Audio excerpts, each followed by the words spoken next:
Have you ever caught that quiet narrator inside your mind? Not your spoken voice, the one that speaks to you, the one that hisses, "You're not enough," the one that laughs, "Success isn't for people like you." Every morning, it stands beside you in the mirror. It replays your worst moments, every failure, every embarrassment, every reason to quit. And slowly, you stop arguing, you start agreeing. What if I told you the most dangerous enemy you'll ever face doesn't live outside your door but between your ears? If your thoughts have turned into weapons, if your self talk sounds more like a verdict than a conversation, then listen carefully. Because this is the story of a man who destroyed his own future, not with actions, but with words. He cursed his life daily. "I'm stuck. I'm unlucky. Nothing ever works for me." He thought they were just sentences, but they were seeds, and every word he planted began to grow. In a quiet town where news traveled faster than the wind, there lived a 32-year-old delivery driver named Daniel. He rented a small apartment at the edge of town. Nothing glamorous, nothing tragic, just ordinary. To everyone else, he looked fine. He showed up to work, paid his bills, nodded politely, but inside, he was slowly burying himself one sentence at a time. Stay with me. Because what Daniel discovered will change the way you speak to yourself forever. To the world, Daniel looked steady, reliable, respectful, but if you leaned in close enough, you'd hear something darker. When the alarm exploded at 6 a.m., he didn't rise, he groaned. Great. Another miserable day. In the bathroom mirror, he studied his reflection like an enemy. "You look terrible. You're aging fast." At work, a new delivery route meant one thing: "This will fall apart. I'll screw it up somehow." When friends invited him out, he waved them off. "Why bother? Nothing good ever happens to me." He didn't even notice anymore. The negativity had become background noise, automatic, invisible, constant like oxygen. But unlike oxygen, it was poison. His coworker saw it first. He expected failure, and somehow it found him. His friends felt it next. Every conversation drained them dry. Even his landlord once muttered, "You look exhausted, older than 32." Then one night, his younger brother came to visit. For an hour, Daniel complained about work, money, luck, the future. Finally, his brother cut in.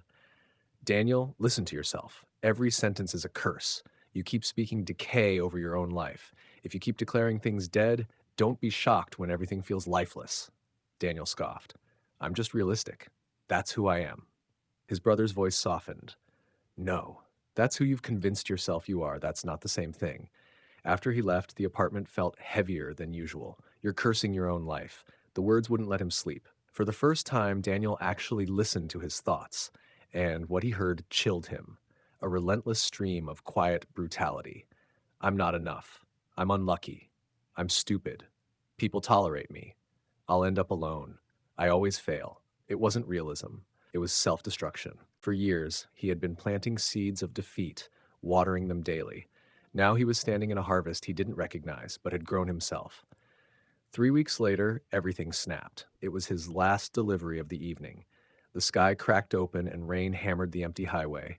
Then his van coughed, sputtered, died.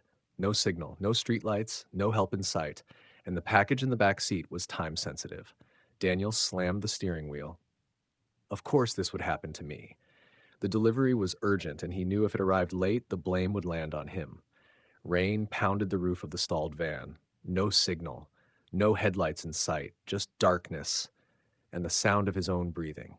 He gripped the steering wheel. Of course this happened. It always does. My life is a joke. I'm cursed.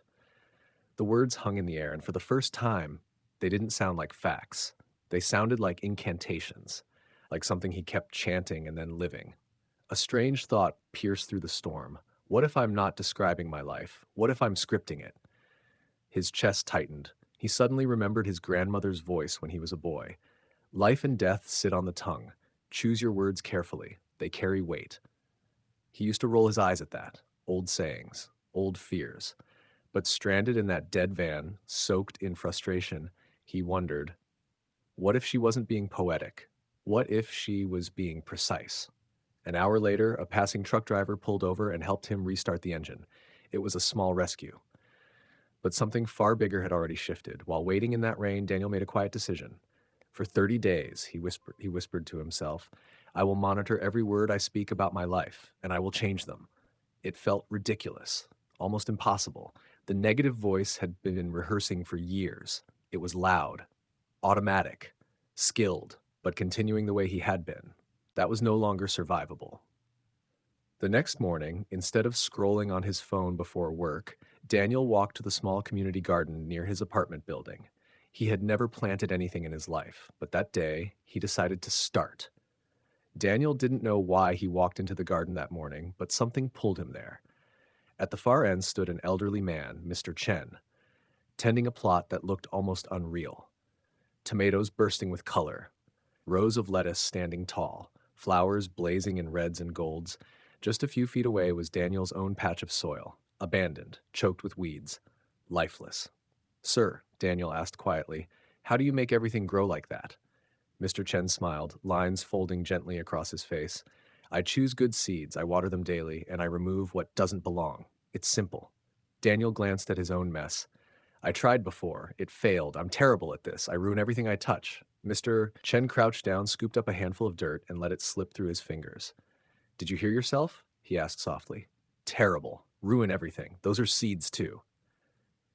Daniel frowned. "They're just words." The old man shook his head. "Words are never just words." He motioned toward two identical pots sitting side by side. "I planted these on the same day, same soil, same water, same sun." Over the next 14 days, Mr. Chen asked Daniel to try something strange. Each morning, Daniel would lean toward the first plant and say, "You're strong, you're thriving, I'm grateful for you." To the second plant, he would mutter, "You won't last, you look weak, this is pointless." It felt foolish, embarrassing, but he did it.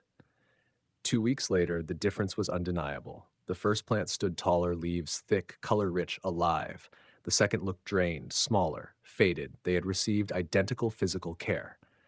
"How is that possible?" Daniel whispered. Mr. Chen's eyes gleamed. "Some call it energy, some call it blessing and curse. I call it reality. Words shape what they touch." He looked directly at Daniel. "Your thoughts are words you haven't spoken yet, and your spoken words are thoughts made flesh. For 32 years you have been declaring defeat over yourself." The garden was silent. "And now," Mr. Chen continued gently, "you are living in what you planted." "Is it any surprise," Mr. Chen asked gently, "that your life mirrors what you've been announcing over it?" Daniel's throat tightened. "But the thoughts just come. I don't even invite them. I don't know how to shut them off." "You don't silence them," Mr. Chen replied. "You replace them." He pressed a small notebook into Daniel's hands. "Every time you catch a destructive thought, pause, breathe. Then choose a different sentence. Write the old one down. Next to it, write the seed you'd rather plant, and speak that one out loud, especially when you don't believe it." Daniel swallowed. "Even if it feels fake," Mr. Chen nodded. "When you water a seed, you don't dig it up daily to check if it believes in itself. You trust the process."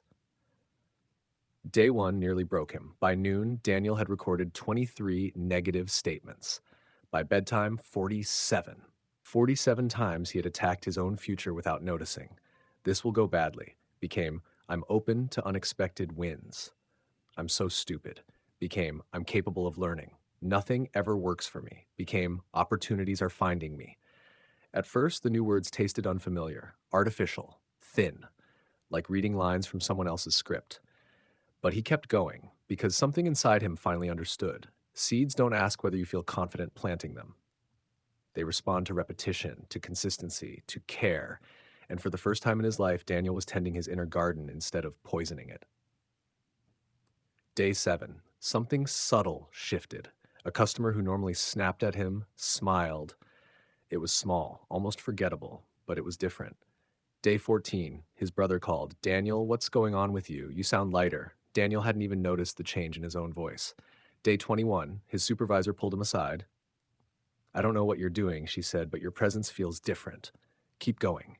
But the real transformation wasn't outside, it was internal. The endless static in his mind, the constant whisper of "you're not enough," hadn't vanished, but it had softened. And now when it spoke, Daniel didn't obey. "I'm not good enough." Pause. Breathe. "I'm improving every day." "This will fail." Pause. "I'm willing to try." For the first time in years, he wasn't reacting, he was choosing. Then came day 26. His van broke down again. Old Daniel would have exploded, complained, declared the universe against him. Instead, he closed his eyes. He inhaled slowly. This is frustrating, he said calmly, but I can handle it. Help is on the way. Things work out for me. 20 minutes later, headlights appeared through the dusk. The same truck driver. He rolled down his window, laughing. You've got to be kidding me. Twice? Maybe we're meant to meet. They fixed the van quickly. But that wasn't the miracle. The miracle was this. Daniel didn't feel like a victim anymore. For the first time, he realized something powerful about her. The voice in his head was no longer his master. Day 30 arrived quietly. Daniel walked back to the community garden. The patch he had once abandoned, the one strangled by weeds, was no longer empty. Tiny green shoots were breaking through the soil, fragile, alive. Mr. Chen stood beside him, hands folded behind his back. Your garden is changing, he said. Daniel nodded. So is my life. Mr. Chen smiled. Same ground, different seeds. 3 months later, Daniel barely recognized himself. Not because his life became flawless, problems still showed up, deadlines, breakdowns, difficult people, but he no longer collapsed under them. He had been promoted not because he magically gained new talent overnight, but because his attitude shifted.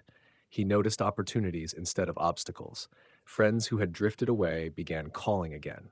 You feel lighter, they told him. His brother visited and hugged him tightly. You ended the cycle, he said. You stopped speaking against yourself. One morning, Daniel found Mr. Chen watering his plants. Thank you, Daniel said. I was poisoning my own well, then blaming the water. Mr. Chen chuckled softly. I didn't give you power, you always had it. I only reminded you that you can choose how to use it. He looked Daniel in the eyes. Every day you hold two forces in your mouth, the power to tear down or the power to build. Now let me ask you something. Right now, in this very moment, what is the voice inside your head saying? Because that voice is not harmless. It is constructing your future or dismantling it. Your mind does not pause to debate whether your repeated words are accurate. It accepts them as instructions. Say, I always fail, and your brain begins collecting evidence. Say, I'm growing, and it searches for proof of growth. So here's your challenge. For the next 7 days, don't change anything yet. Just observe. Listen to the way you speak about yourself. Notice the quiet curses. Notice how casually you predict your own defeat. Don't shame yourself. Just pay attention, because you cannot uproot weeds until you first admit they're there. Second, get a notebook. Every time you catch yourself thinking something destructive, write it down. Then beside it, write a stronger truth. Not fantasy, not delusion, just a healthier direction. I'm a failure. I'm learning. Nothing ever works.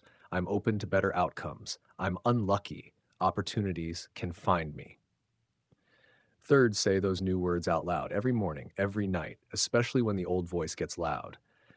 Speak them even if they feel unfamiliar, even if your emotions haven't caught up yet, because you are planting, and seeds don't require belief, they require consistency.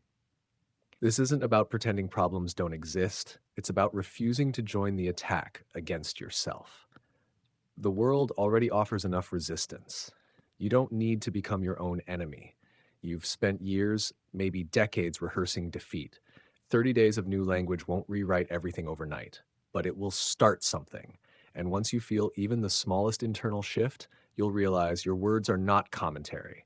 They are construction. If this stirred something in you, pass it on to someone who needs it. And before you leave, write one negative sentence you're ready to replace. Let's build better gardens together. Remember this: life and death sit on your tongue. Choose carefully, speak intentionally, and watch what begins to grow.